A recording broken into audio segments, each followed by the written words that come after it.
이재용 삼성전자 회장은 삼성물산과 제일모직의 합병 및 삼성바이오로직스의 회계 처리와 관련하여 여러 차례의 재판을 받아왔다. 2020년 9월 검찰은 이 회장이 경영권 승계를 위해 두 회사의 합병을 부당하게 추진하고 이 과정에서 삼성바이오로직스의 회계를 조작했다는 혐의로 기소하였다.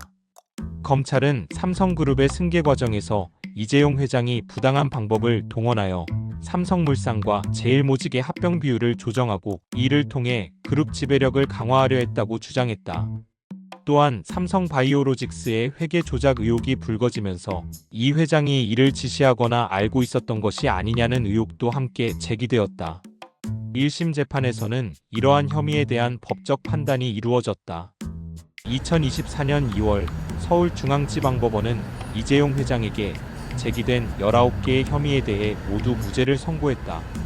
재판부는 삼성물산과 제일모직의 합병이 경영권 승계를 위한 부당한 행위였다는 검찰의 주장을 인정하지 않았다. 법원은 합병이 단순한 경영 판단에 따른 것이며 특정인을 위한 특혜나 부당한 압력이 개입되지 않았다고 보았다. 삼성바이오로직스의 회계 처리와 관련해서도 법원은 검찰이 주장하는 조작 의도가 명확하지 않으며 회계 처리 방식이 국제회계 기준에 부합하는 부분이 있다고 판단했다. 이에 따라 1심 재판에서 이재용 회장은 모든 혐의에 대해 무죄를 선고받았고 검찰의 주장은 법적으로 받아들여지지 않았다. 검찰은 1심 판결에 불복하고 항소하였으며 2심 재판이 진행되었다. 2025년 2월 3일 서울고등법원에서 열린 항소심에서도 1심과 동일한 판단이 나왔다. 항소심 재판부는 합병 과정이 삼성물산과 제일모직 그리고 미래전략실의 협력에 의해 결정되었으며 부당한 합병으로 보기 어렵다고 판단했다. 또한 삼성바이오로직스의 회계 처리에 대해서도 경제적 실질에 부합하며 최소한의 합리성이 존재한다고 보았다. 이에 따라 항소심에서도 이재용 회장의 모든 혐의에 대해 무죄 판결이 내려졌다. 검찰이 주장했던 합병 과정에서의 불법적인 요소와 회계 조작 의도는 법원에서 인정되지 않았으며 삼성 측이 주장했던 경영 판단에 의한 결정이라는 논리가 받아들여졌다. 항소심에서 무죄 판결이 나오면서 이재용 회장은 사실상 법적 리스크에서 상당 부분 벗어난 상태가 되었다. 하지만 검찰이 대법원에 상고할 경우 최종적으로 대법원에서 사건이 다시 심리될 가능성이 있다. 대법원에서는 하급심의 법리 적용과 절차적 정당성을 중심으로 심리가 진행될 것으로 예상된다. 대법원 판결에서는 새로운 증거나 추가적인 사실 판단이 이루어지기보다는 1심과 2심에서 적용된 법적 논리가 타당한지를 검토하게 된다. 따라서 현재까지 1심과 2심에서 모두 무죄 판결이 나온 만큼 대법원에서도 이러한 판단이 유지될 가능성이 높다는 전망이 나오고 있다.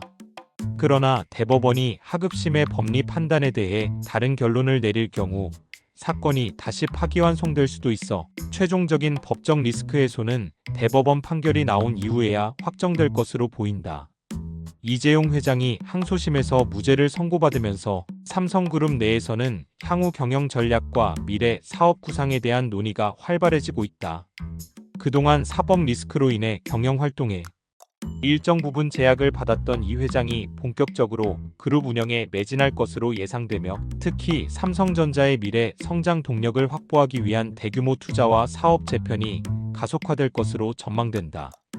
현재 거론되고 있는 주요 경영 전략 중 하나는 하만을 중심으로 한 전장 사업 강화와 삼성전자 파운드리 사업부의 분사 및 나스닥 상장 가능성이다. 삼성전자가 2017년 약 80억 달러를 투자하여 인수한 하만은 초기에는 기대에 미치지 못하는 실적을 보였으나 최근 몇 년간 괄목할 만한 성장을 이루며 삼성전자의 미래 신사업의 주축으로 자리매김하고 있다. 인수 첫 해인 2017년 하만의 영업이익은 약 574억 원으로 전년 대비 급감하였으나 그 이후 꾸준한 성장을 통해 2023년에는 영업이익 1조 1,700억 원을 달성하였고 2024년에는 1조 3천억 원으로 증가하였다. 이는 인수 당시와 비교하면 약 22배 성장한 수치로 하만이 삼성전자의 전장 및 오디오 사업에서 핵심 역할을 하고 있음을 보여준다. 이러한 성과는 전장 사업의 성장과 소비자용 오디오 제품 판매 확대에 기인한다. 특히 자동차 업계에서 전기차 및 자율주행차 시장이 확대되면서 차량 내 인포테인먼트 시스템과 프리미엄 오디오 솔루션에 대한 수요가 급증하였다. 하만은 이러한 변화에 맞춰 글로벌 자동차 제조사들과 협력하며 디지털 콕핏, 커넥티드카 솔루션, 첨단 운전자 보조 시스템인 아다스 기술 개발에 집중해왔다. 또한 중국 시장에서도 지리, 비아디, 창청자동차, BAIC 그룹 등과 파트너십을 맺으며 빠르게 성장하고 있으며 2022년 중국 매출은 전년 대비 32% 증가한 4억 6,440만 달러를 기록하였고 2023년에는 5억 1천만 달러에 이를 것으로 예상된다. 하만은 삼성전자의 미래 신사업을 이끄는 핵심 사업부로 자리 잡았으며 향후 자동차 전장, IoT 사물 인터넷, AI 기반 스마트 오디오 솔루션 등 다양한 분야에서 추가적인 성장이 예상된다. 삼성전자가 반도체, 스마트폰, 가전 등의 기존 주력 사업 외에 새로운 성장 동력을 확보해야 하는 시점에서 하만은 명실상부한 핵심 축이 될 것으로 평가된다. 한편 삼성전자의 파운드리 사업부를 독립적으로 운영하면서 글로벌 시장에서 경쟁력을 강화하기 위해 인적 분할을 통한 나스닥 상장 가능성이 업계에서 거론되고 있다. 기존의 물적 분할 방식으로 상장을 추진하면 삼성전자 기존 주주들에게 불리한 영향을 미칠 가능성이 크기 때문에 이를 피하기 위해 인적 분할 방식을 고려하고 있다는 분석이 나온다. 인적 분할 방식은 기존 삼성전자 주주들이 신설된 삼성 파운드리의 주식을 비율에 따라 직접 배분받는 구조로 주주 가치를 보호하면서도 신설 기업이 독립적인 경영을 할 수 있다는 장점이 있다.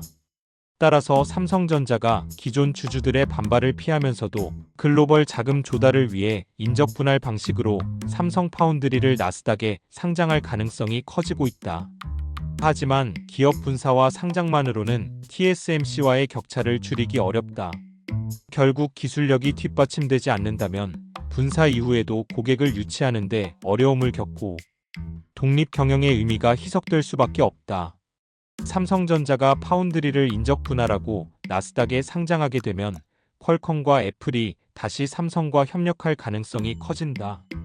그동안 퀄컴과 애플은 삼성전자의 파운드리 사업이 삼성의 메모리 및 모바일 사업과 얽혀 있어 경쟁 관계에 있는 삼성과 긴밀한 협력을 맺기 어려운 구조였다. 그러나 삼성 파운드리가 독립적인 기업으로 운영되면 퀄컴과 애플 입장에서도 삼성과의 협력을 다시 검토할 여지가 생긴다. 다만 TSMC 대비 공정 수율 문제나 설계 최적화 기술이 부족하다면 고객 뽑기는 쉽지 않을 것이다. 단순히 분사를 통해 독립하는 것이 아니라 GAA 공정의 완성도 향상, 수율 확보, 고객 맞춤형 설계 지원 강화 등이 동반되어야 한다. 또한 삼성 파운드리가 인적 분할 후 독립적인 반도체 기업으로 운영되면 SK 하이닉스와의 협력 가능성도 커질 수 있다. 특히 차세대 HBM4의 베이스 다이 제조와 관련하여 삼성과 SK 하이닉스 간의 협력이 논의될 가능성이 있다. 하지만 삼성의 HBM 기술력이 현 시점에서 SK 하이닉스보다 부족하다면 협력보다는 경쟁 관계가 더 부각될 수도 있다. 현재 TSMC는 파운드리 시장에서 압도적인 점유율 62.3%를 기록하고 있으며 삼성전자는 11.5%에 머물러 있다. 삼성 파운드리가 독립적으로 운영될 경우 TSMC와 직접적인 경쟁이 가능해지고 고객 유치 전략을 더욱 공격적으로 추진할 수 있다. 하지만 TSMC가 유지하고 있는 안정적인 수율, 강력한 EDA 생태계, 고객 맞춤형 서비스 제공 능력을 따라잡지 못하면 인적 분할만으로는 실질적인 성과를 내기 어렵다. 파운드리 사업에서 경쟁력을 확보하기 위해서는 단순한 기업 구조 개편이 아니라 근본적인 기술 혁신이 필수적이다. 결국 삼성전자가 파운드리 사업을 분사하여 글로벌 경쟁력을 강화하려면 단순한 인적 분할만으로는 해결되지 않는다. 고객사 신뢰를 회복하고 글로벌 시장에서 경쟁력을 확보하기 위해서는 TSMC 수준의 공정 기술력, 안정적인 수율, 고객 맞춤형 설계 지원, 최적화된 반도체 설계 생태계 확보가 필수적이다. 삼성 파운드리가 성공적인 독립을 이루기 위해서는 설계 최적화, 수율 안정화, 차세대 공정 개발, 고객 맞춤형 서비스 확대 등이 모두 이루어져야 한다. TSMC와의 격차를 줄이려면 최신 공정 기술을 확보하는 동시에 생산 공정의 안정성을 높이는 것이 필수적이다. 특히 EUV 극자외선 공정 최적화, GAA 트랜지스터 기술 완성도 개선, 고객 맞춤형 설계 지원을 강화해야 한다. 또한 반도체 생태계를 구축하고 고객이 원하는 맞춤형 솔루션을 제공할 수 있도록 팹리스 고객들과 긴밀한 협력 관계를 유지해야 한다. 하지만 삼성전자가 파운드리 사업을 인적 분할하고 나스닥에 상장하더라도 단순한 구조 개편만으로는 고객 유치와 시장 점유율 확대를 이루기 어렵다. 파운드리가 독립된 기업으로서 성공하기 위해서는 TSMC와 경쟁할 수 있는 수준의 기술력 확보가 반드시 필요합니다. 이를 위해 삼성은 대규모 연구개발 투자와 생산 공정 혁신을 지속해야 한다.